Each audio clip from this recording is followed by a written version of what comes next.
मेरे प्यारे बच्चे, आज का संदेश कुछ खास है।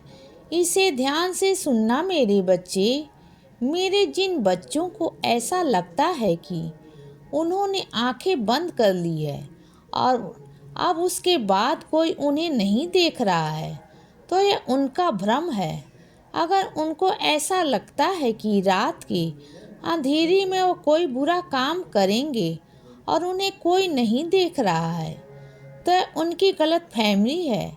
अगर उन्हें ऐसा लगता है कि बच्चे सुनसान इलाके में जहाँ कोई भी ना हो और अगर वह किसी गलत काम को अंजाम देते हैं और उसके बाद उनको लगता है कि अरे वह तो किसी की नज़रों में ही नहीं आए, और अगर यह सब किसी बच्चे के दिमाग में चल रहा है तो यह उनकी गलत फहमी है। मैं एक बात कहना चाहता हूँ कि चाहे कितना भी सुनसान इलाका क्यों ना हो, चाहे कितना भी अंधेरा क्यों ना हो, चाहे तुम कितने भी अकेले क्यों ना हो बच्चे, लेकिन कोई तो है जो हर पल तुम्हें देख रहा है। कोई तो है जो हर पल तुम्हारे अच्छाइयों का और तुम्हारे गुनाहों का हिसाब लिख रहा है। तुम बच सकते हो जिनकी नज़रों से, इंसानों की नज़रों से, कि इंसान तुम्हें नहीं देख रहे होंगे। लेकिन क्या मैं उन बच्चों को एक बात कहना चाहता हूँ कि क्या वह ऊपर वाले की नज़र से बच सकते हैं? क्या वह मेरी नज़रों से दूर रह सकते हैं? नहीं, मैं तो उस जगह को भी देख सकता हूँ जिस जगह प्रकाश नहीं पहुँचता। मैं उस जगह पर भी होता हूँ बच्चे, जिस जगह पर एक रोशनी, सूरज की रोशनी भी नहीं पहुँचती। मैं उस जगह पर भी देख सकता हूँ जहाँ कोई भी नहीं जाता। मेरी नज़रों से बचना मुश्किल ही नहीं, नामुमकिन है। क्योंकि मेरा जो हिसाब किताब है बच्चे, वह किसी और के जरिए नहीं, मैं खुद लिखता हूँ।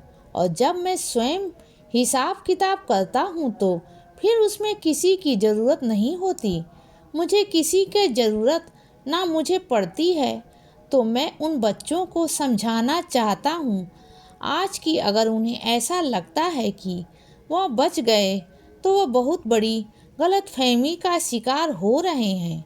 और मैं उनको एक बात समझाना चाहता हूँ, कभी भी कुछ भी गलत करने से पहले, कभी भी किसी के बारे में गलत सोचने से पहले यह ज़रूर सोच लेना कि अपने गुनाहों का अंजाम जो होता है वह सिर्फ गुनाह ही होता है।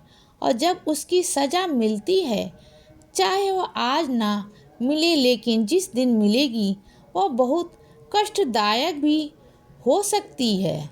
किसी भी गुनाह से कभी भी किसी का छल कपट से और कभी भी किसी बुरी नीयत से बिल्कुल बच के रहो। इतना बच के रहो कि तुम्हें उनका असर भी ना होने पाए बच्चे। और तुम हमेशा ईमानदारी से अच्छे कर्मों के साथ ज़िंदगी जियो, दान के साथ ज़िंदगी जियो। दान दो, अच्छे कर्म करो, इंसानियत रखो, क्योंकि यही सब चीज़ें हैं जो तुम्हें तुम्हारे अच्छे कर्म लेकर आएगी और इसके बाद ज़िंदगी भर तुम्हें एक सुकून देंगे। बुरा कर्म करने वाला बुरा कर्म कर जाता है, लेकिन जब रात में वो सोने लगता है ना, तो उसकी अंतर आत्मा कचोटती है कि उसने बुरा कर्म किया। लेकिन वहीं पर जब अच्छे कर्म किए जाते हैं तो उसके बाद कम से कम सुकून की नींद तो तुम्हें नसीब होती है।